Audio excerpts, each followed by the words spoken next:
problème de la soutenabilité mondiale, c'est pas ce qui se passe en France, c'est petit la France à l'échelle de la population mondiale, même si on est une économie puissante.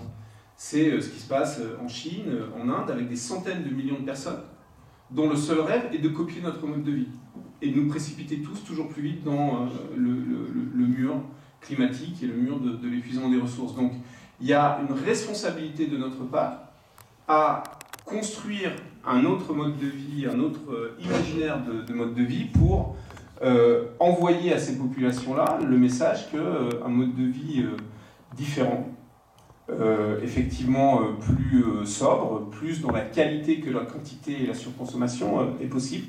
Et puis le troisième point, vous l'avez évoqué, c'est une question de solidarité.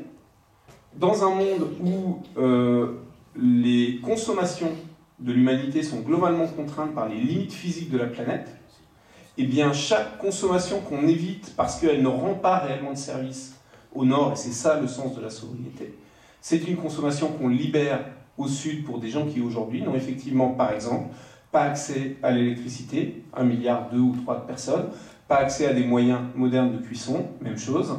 Et donc oui, c'est pour nous aussi un geste de solidarité. La sobriété, pour finir, elle vaut aussi au sud, pas dans le sens de se restreindre sur les usages de l'énergie, mais dans le sens d'un développement prioritaire dans ces pays des services énergétiques les plus vitaux, et non pas d'un développement, par exemple, d'usages extrêmement énergivores pour une petite partie de la population qui s'enrichit aujourd'hui à travers la croissance de certains de ces pays. Non, mais pourquoi vous promeuvez le gaz, qui même, que ce soit du biogaz, une molécule de CH4, quand on la brûle, elle dégage 400 à 500 grammes de CO2. Vous pensez vraiment que ça va permettre, dans les pays en voie de développement, d'avoir accès proprement au niveau de la planète à l'énergie en tenant la trajectoire de degrés, alors que l'énergie nucléaire, qui n'est pas la solution, mais qui est une partie de la solution, en France, elle met 6 grammes de CO2, au niveau mondial, 12 grammes. C'est pas moi qui le dis, c'est l'ADEME, c'est 6 grammes, c'est le GIEC pour les 12 grammes. On ne conteste pas du tout. 4 à 500 grammes, c'est quand même beaucoup plus. Alors, deux choses. Je ne vois pas, vous ne m'avez pas convaincu sur la capacité de votre scénario. Et là, vous changez de sujet. Alors, non, mais je vais vous répondre, il n'y a pas de problème. D'abord, le nucléaire. On en a peu parlé du coup, mais je voudrais juste quand même rappeler que dans l'histoire de l'humanité, même si l'histoire du nucléaire est récente, le nucléaire n'a jamais fourni plus de 2,5-3%, si on compte assez large, de la consommation finale d'énergie de la population mondiale. C'est donc toujours resté marginal dans la consommation d'énergie mondiale, contrairement aux énergies renouvelables qui, par ailleurs, se développent aujourd'hui 15 fois plus vite que le nucléaire. Mais le point essentiel, en laissant la question nucléaire ou renouvelable électrique de côté, parce qu'à mon avis, elle est secondaire dans ce débat, le point, c'est que si vous voulez développer l'accès à l'énergie dans certains pays, ou maintenir un accès à l'énergie dans notre pays en décarbonant, vous avez 3 leviers. Vous avez un levier de meilleure maîtrise de la consommation, donc ça c'est l'efficacité et éventuellement la sobriété.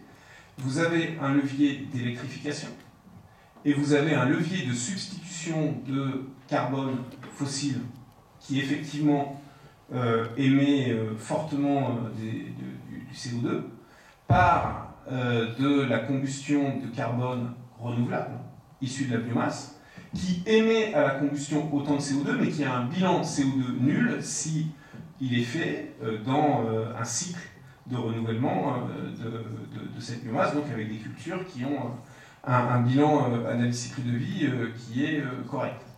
Donc plutôt pour nous du biogaz que des biocarburants, par exemple.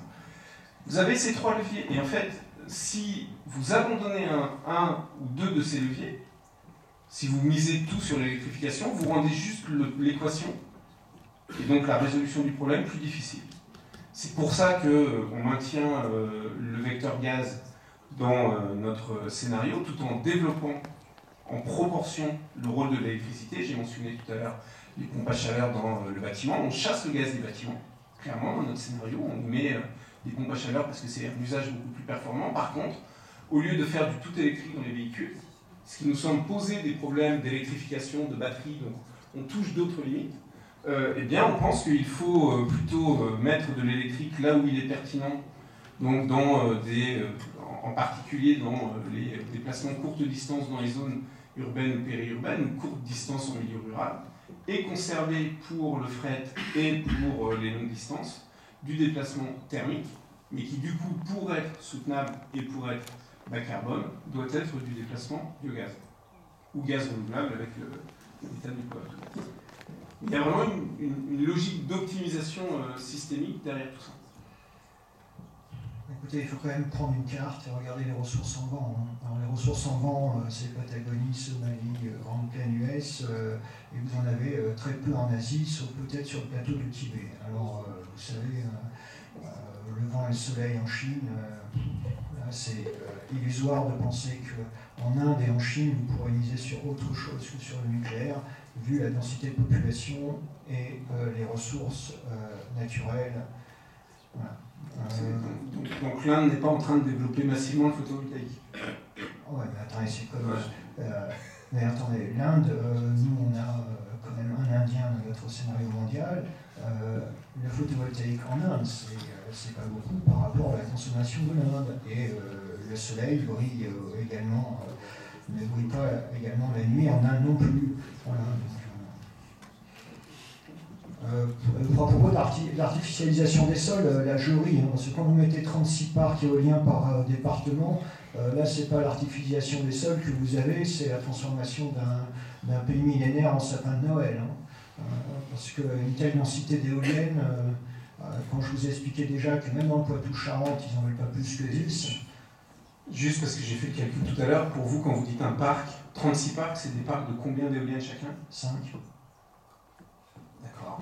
Donc ça fait à peu près les 17 000 qu'on a dans notre scénario, effectivement, 17 000 mâts d'éoliennes terrestres, à comparer à plus de 25 000 d'ores et déjà en Allemagne, où les paysages sont effectivement saturés, mais sur un territoire beaucoup plus réduit que le nôtre.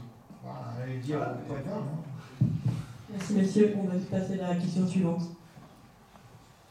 Oui, bonjour.